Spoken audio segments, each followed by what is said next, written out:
Qu'est-ce qui vous empêche d'être ce que vous savez que vous pouvez être?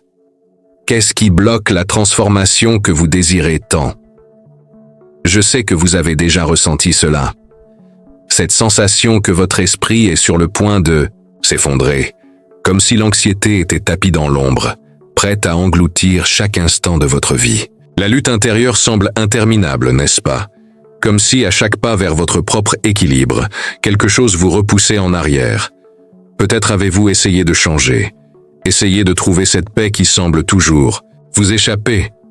Mais au fond, vous sentez qu'il y a quelque chose qui ne va pas, quelque chose que vous ne pouvez pas contrôler, quelque chose qui, telle une ombre, s'infiltre dans chaque pensée, dans chaque action.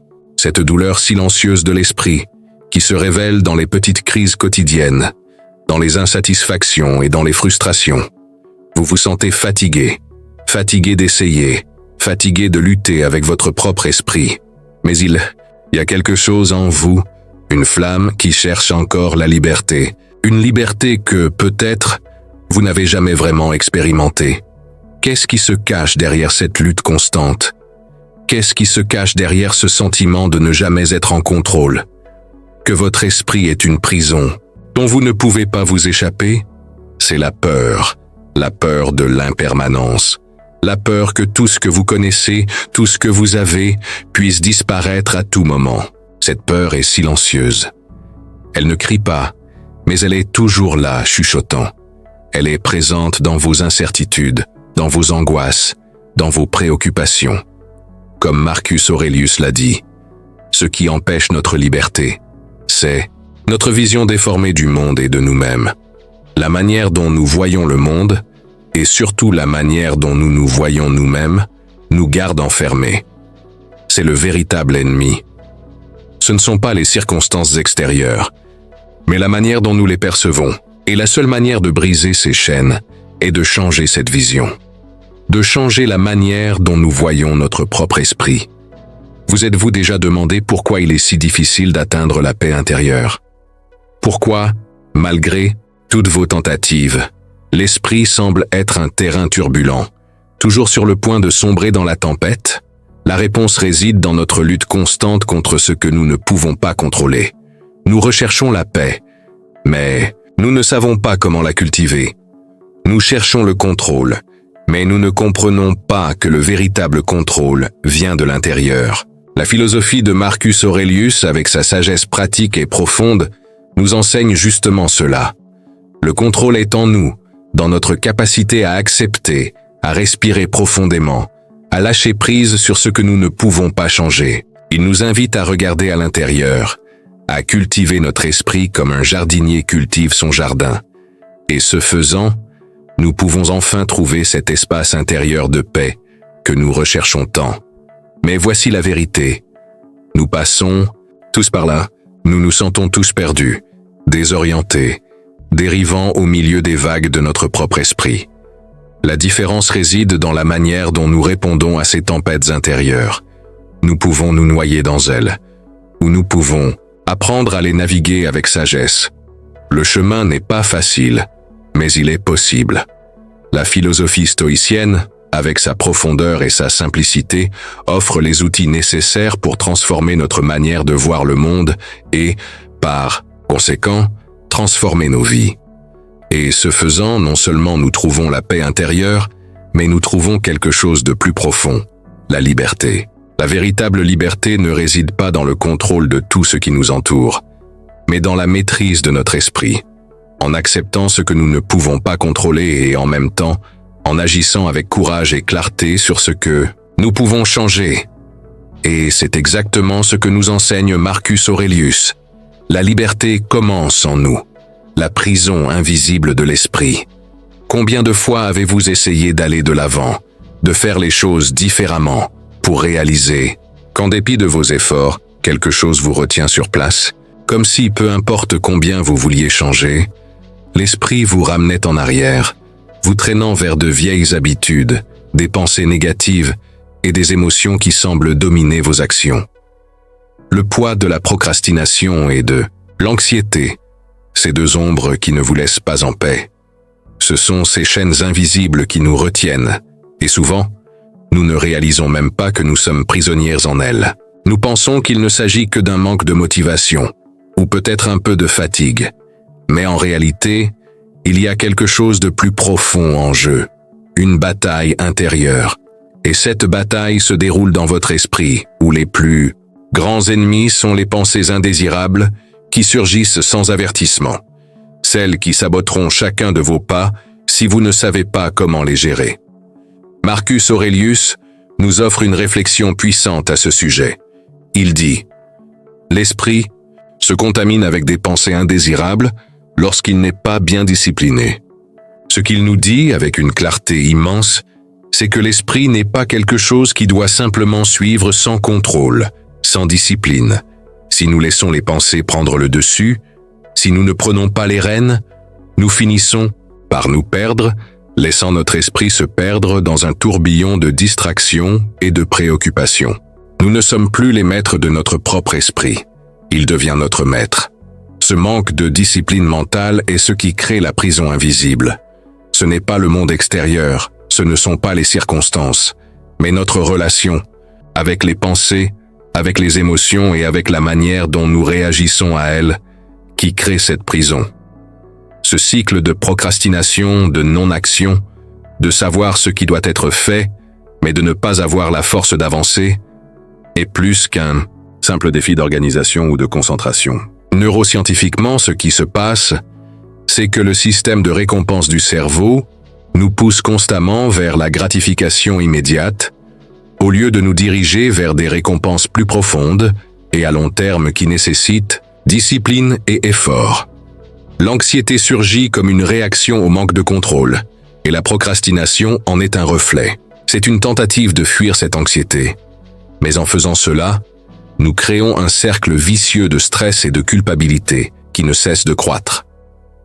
Cependant, ce que Marcus Aurelius nous enseigne, c'est que bien que cette bataille intérieure soit réelle, elle n'est pas impossible à gagner. La clé est de comprendre que l'esprit, aussi chaotique soit-il, peut être discipliné.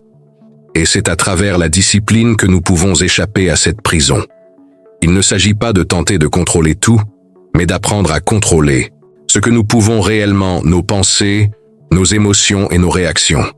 La liberté réside dans le fait que, en maîtrisant notre esprit, nous prenons le contrôle de notre vie. Cette prison invisible n'existe que tant que nous croyons que nous ne pouvons pas agir, que nous sommes à la merci de nos propres pensées. Mais, avec la pratique de la discipline, nous pouvons transformer cette prison en un champ ouvert, où nous sommes libres d'agir avec clarté et concentration, sans être pris en otage par le chaos mental. L'erreur invisible du manque de discipline. Vous êtes-vous déjà arrêté pour réfléchir pourquoi, bien souvent, l'esprit se rebelle contre vos propres efforts? Pourquoi, en essayant de changer, vous finissez par vous frustrer? La sensation d'essayer, mais de ne pas réussir, de voir vos propres efforts tomber dans le vide, est quelque chose de familier pour nous tous. Souvent, nous nous retrouvons à penser qu'il suffit d'un peu de volonté, qu'il suffit de vouloir plus intensément, et tout s'ajustera. Mais la réalité est plus profonde. La véritable erreur que nous commettons est de croire que le contrôle total est possible. La croyance que nous pouvons ou devons contrôler tous les aspects de notre vie et de nos pensées nous met sur une voie de frustration et de souffrance. Marcus Aurelius nous met en garde contre cette fausse idée. Il nous dit « Contrôlez ce qui dépend de vous et acceptez ce qui ne dépend pas de vous ». Cette simple phrase résume toute la sagesse du stoïcisme et en même temps révèle l'une des plus grandes erreurs que nous commettons, l'idée que nous pouvons tout contrôler. L'erreur réside dans la croyance que nous devons contrôler ce qui est hors de notre portée. C'est là que notre discipline échoue. Nous essayons constamment de contrôler les résultats, les circonstances, le comportement des autres, les réactions du monde qui nous entoure. Et lorsque nous n'y arrivons pas, nous avons l'impression d'avoir échoué, de devoir nous excuser auprès de nous-mêmes. Mais la véritable discipline ne consiste pas à contrôler l'incontrôlable. Ce n'est pas forcer le monde à s'ajuster à nos attentes. La véritable discipline, celle que Marcus Aurelius nous enseigne, consiste à apprendre à se concentrer sur ce que nous pouvons contrôler, nos réactions, nos actions et surtout, nos pensées. C'est cette acceptation active, cette compréhension que nous ne pouvons pas tout contrôler, qui nous libère. Lorsque nous acceptons cette réalité, nous sommes capables de nous concentrer sur ce qui compte vraiment, ce qui est à notre portée. C'est cela la discipline, la capacité d'être en paix avec ce que nous ne pouvons pas changer et d'agir avec clarté, objectif et contrôle sur ce que nous pouvons. Le manque de discipline survient lorsque nous ignorons cette sagesse. Lorsque nous insistons pour contrôler l'incontrôlable, et, en échouant, nous tombons dans le piège de la culpabilité, de la frustration et de l'anxiété. La véritable discipline est donc une discipline intérieure. Elle commence au moment où nous décidons de lâcher le contrôle de ce qui est au-delà de nous. Lorsque nous arrêtons de lutter contre ce que nous ne pouvons pas changer, et, au lieu de cela, nous concentrons sur gouverner nos propres actions et réactions. La véritable force ne vient pas de la résistance, mais de l'acceptation. Accepter ce que nous ne pouvons pas changer nous donne la liberté d'agir avec plus de précision, de sagesse et de sérénité. Et c'est cela qui crée la véritable transformation. Ce n'est pas la lutte constante contre le monde, mais la capacité à cultiver la discipline d'accepter et d'agir avec sagesse dans tout ce que nous faisons. C'est cela le chemin vers un esprit véritablement fort et résilient. Comment calmer la tempête interne, la philosophie stoïque appliquée. Vous êtes-vous déjà retrouvé dans un tourbillon émotionnel, où l'esprit semble ne jamais s'arrêter, où en quelques minutes, une simple situation peut transformer votre calme en une mer de pensées chaotiques et de préoccupations. La tempête interne est une expérience familière pour beaucoup. L'esprit s'agite avec des incertitudes, des peurs et des insécurités, et la sensation de ne pas avoir le contrôle semble augmenter à chaque pensée. Mais ce que Marc Aurèle nous enseigne est quelque chose de simple mais profond. La souffrance ne vient pas des situations elles-mêmes, mais de la manière dont nous choisissons de les percevoir. Il nous dit « Rien ne te dérange sauf ton opinion sur ce qui se passe ». Ces mots si puissants et directs nous invitent à réfléchir profondément sur la manière dont nous réagissons au monde. La souffrance émotionnelle n'est pas un fait isolé, ce n'est pas une force extérieure qui vient pour nous détruire. La souffrance commence dans notre perception, dans la manière dont nous jugeons et interprétons les événements. Lorsque nous permettons à l'esprit de prendre le contrôle, en créant des histoires et des scénarios qui alimentent la peur et la douleur, la tempête se forme.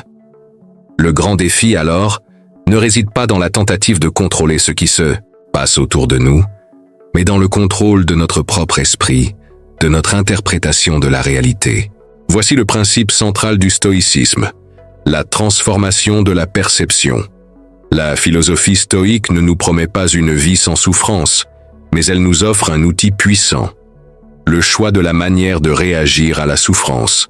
Lorsque nous faisons face à une situation difficile, la première réaction peut être l'inconfort, la peur ou l'anxiété. Mais, en adoptant la pratique de la réflexion stoïque, nous pouvons observer cette réaction sans nous identifier à elle. Nous pouvons comprendre que la souffrance, en réalité, est une réponse interne de notre part et que cette réponse est toujours à notre portée de transformation. Neuroscientifiquement, nous savons que l'esprit humain a tendance à se concentrer sur les menaces, sur la peur de l'inconnu. C'est un mécanisme de survie.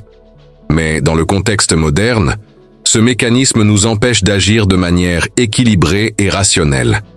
Il crée un cycle de stress et de réactivité qui nous maintient pris dans le chaos. Ce que Marc Aurèle nous enseigne, c'est à développer une posture interne qui, au lieu de succomber à la tempête émotionnelle, apprend à l'observer et progressivement à la faire taire. Il ne nous suggère pas que nous devons nier nos sentiments, mais plutôt que nous devons apprendre à ne pas être dominés par eux. Lorsque vous commencez à pratiquer ce changement de perception, au lieu d'être consumé par le tourbillon interne, vous devenez l'observateur. La tempête peut toujours se produire, mais vous apprenez à rester ferme, calme, tandis qu'elle passe. Le secret n'est pas d'éviter la douleur ou l'inconfort, mais de changer notre relation avec eux. Lorsque nous parvenons à percevoir que nos sentiments et pensées sont passagers, et que nous pouvons Oui, contrôler notre réponse à eux, nous commençons à vivre avec plus de paix, plus de clarté et plus de contrôle. C'est l'essence de la philosophie de Marc Aurèle. Un esprit en paix n'est pas un esprit sans défi, mais un esprit qui sait comment naviguer à travers les difficultés sans être dominé par elles. Libérez-vous de l'anxiété. Ce que Marc Aurèle peut enseigner sur la vie dans le présent. Combien de fois vous êtes-vous retrouvé prisonnier d'un futur qui n'est pas encore arrivé, poursuivant des préoccupations, imaginant des scénarios qui, dans la plupart des cas, ne se concrétisent jamais. L'anxiété est une présence silencieuse, mais constante, et elle se nourrit de la peur du futur, de l'incertitude de ce qui viendra. La peur de ce qui est à venir nous empêche de vivre pleinement l'instant présent. Mais, comme Marc Aurèle nous enseigne, le secret pour la paix réside dans le fait de vivre le présent, ici et maintenant. Il a dit « Rien n'est terrible, à moins que tu ne le penses ainsi ».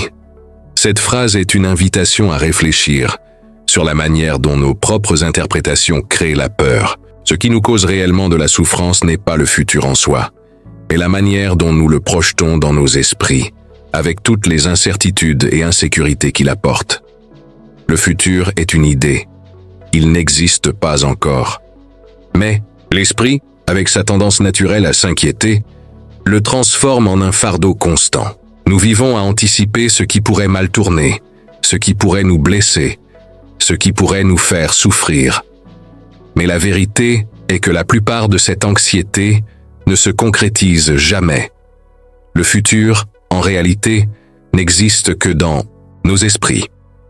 Marc Aurèle, avec sa sagesse, nous enseigne que le pouvoir d'une vie tranquille réside dans le fait de se concentrer sur le présent, sur ce qui est réel, sur ce qui est tangible maintenant. Le futur est, dans la plupart des cas, une illusion créée par la peur. Ce que nous pouvons contrôler, ce qui est à notre portée, c'est le moment présent.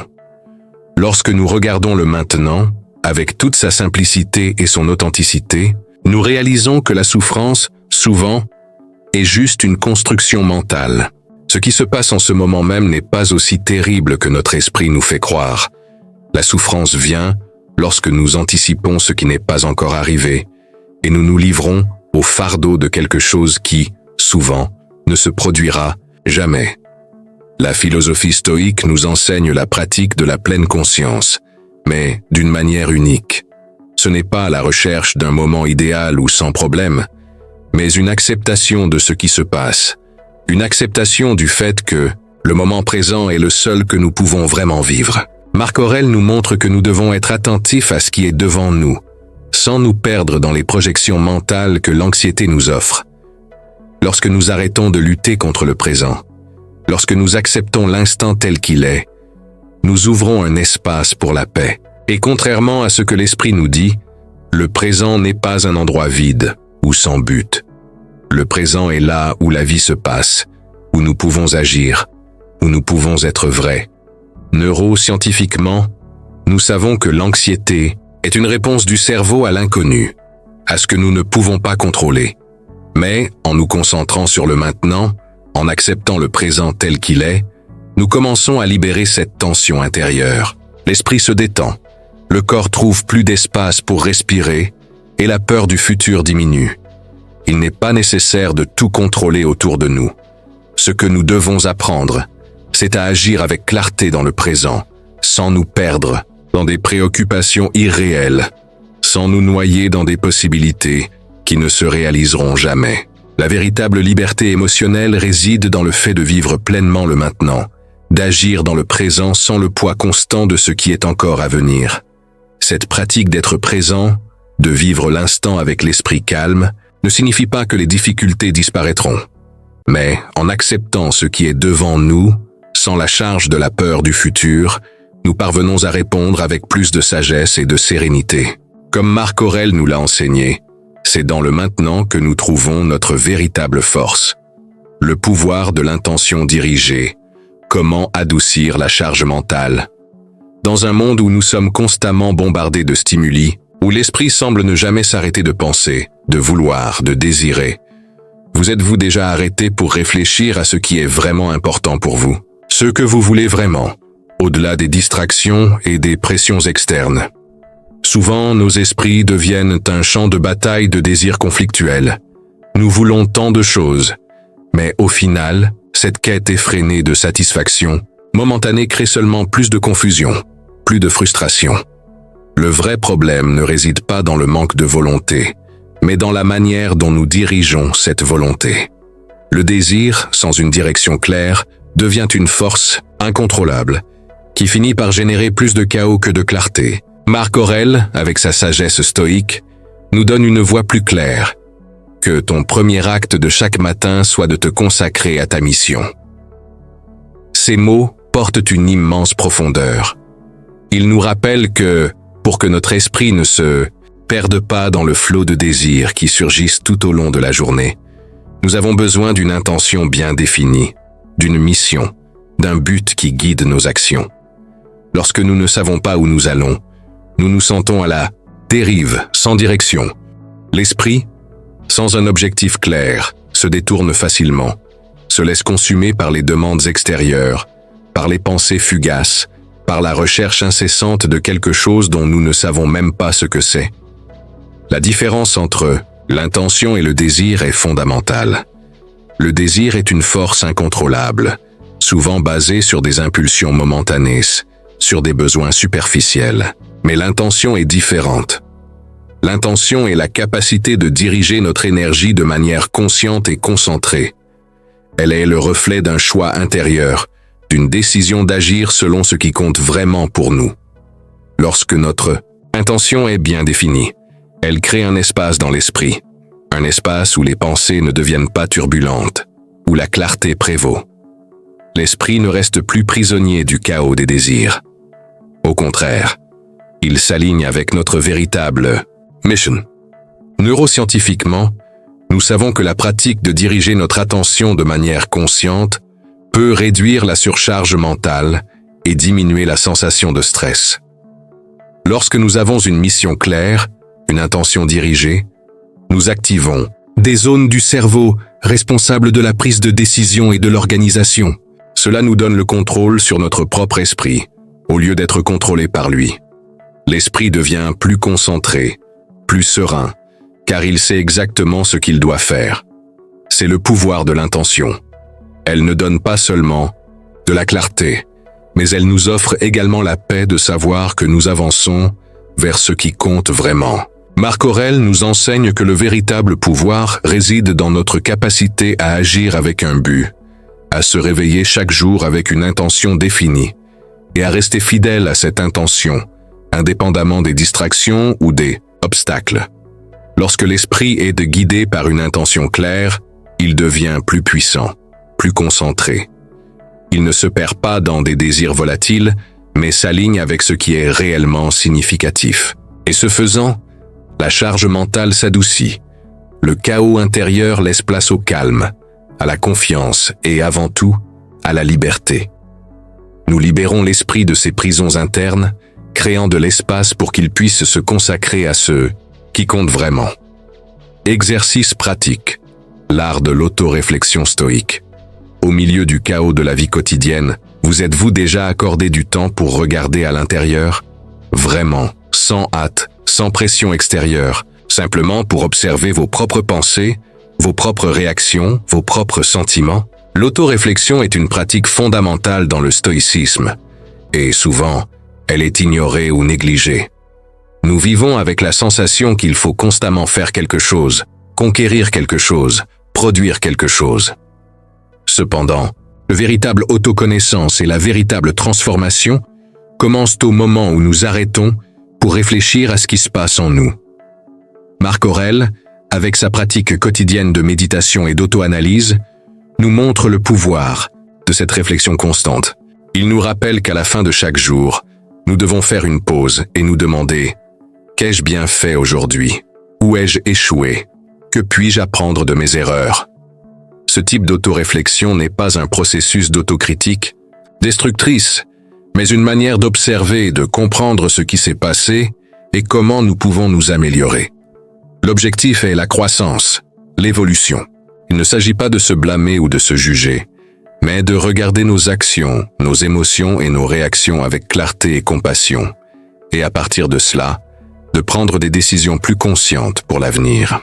Cette pratique de réflexion est profondément thérapeutique. Lorsque nous arrêtons pour nous observer, nous créons de l'espace pour la compréhension. L'esprit se calme, les pensées s'organisent et les émotions deviennent plus faciles à gérer. Lorsque nous ne faisons pas cette réflexion, les pensées et les sentiments deviennent désorganisés, comme un désordre interne qui ne cesse de croître et de s'intensifier.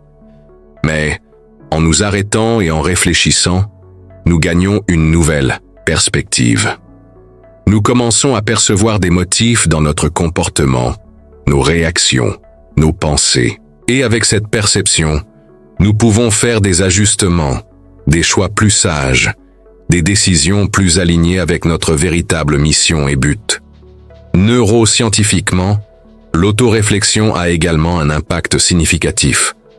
Les études montrent que la pratique de réfléchir sur nos propres expériences et actions active des zones du cerveau associées à l'empathie, à l'autocontrôle et à la résolution de problèmes. Grâce à la réflexion, nous pouvons traiter nos émotions de manière plus efficace et développer une plus grande intelligence émotionnelle. En pratiquant l'autoréflexion, nous formons l'esprit à être plus conscient, plus attentif, plus aligné avec ce qui compte vraiment. Marc Aurèle pratiquait cette auto-analyse de manière disciplinée et cela a été essentiel pour sa sagesse et sa capacité à faire face aux adversités de la vie.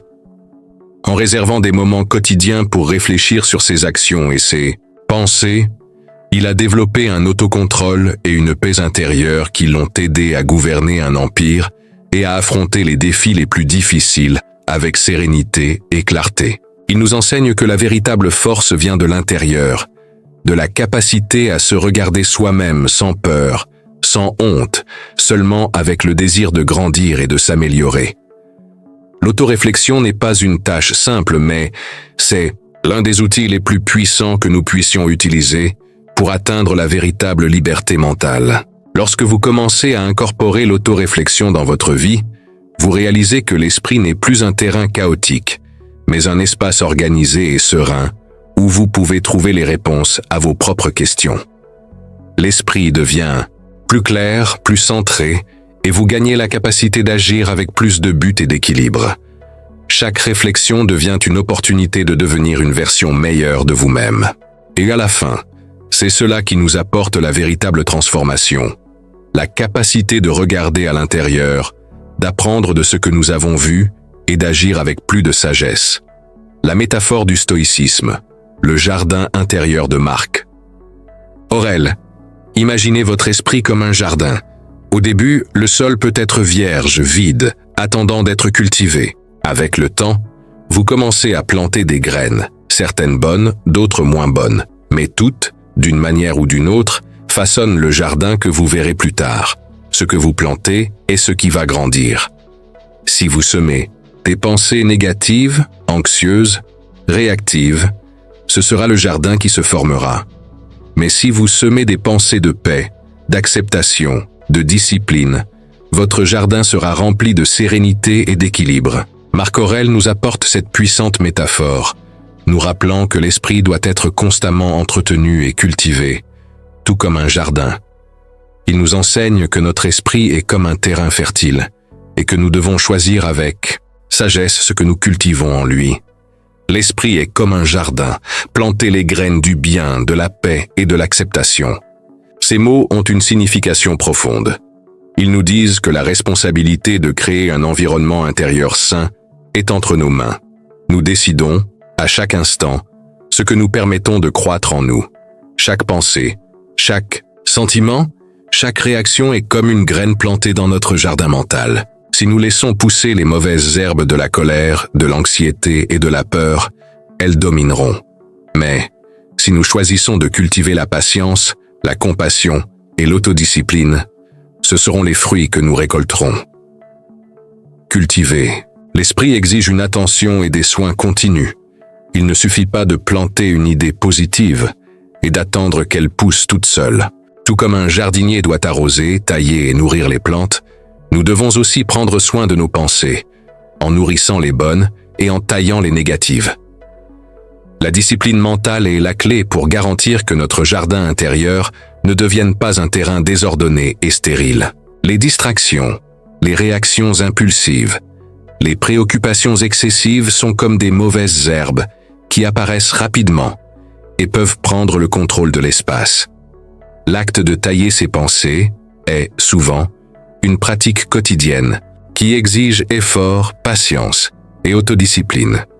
Neuroscientifiquement, nous savons que la manière dont notre esprit réagit à l'environnement, aux situations et aux stimuli extérieurs peut créer des schémas de pensée qui deviennent de plus en plus enracinés. Les schémas négatifs peuvent, avec le temps, devenir automatiques, comme des mauvaises herbes qui poussent sans que nous le remarquions.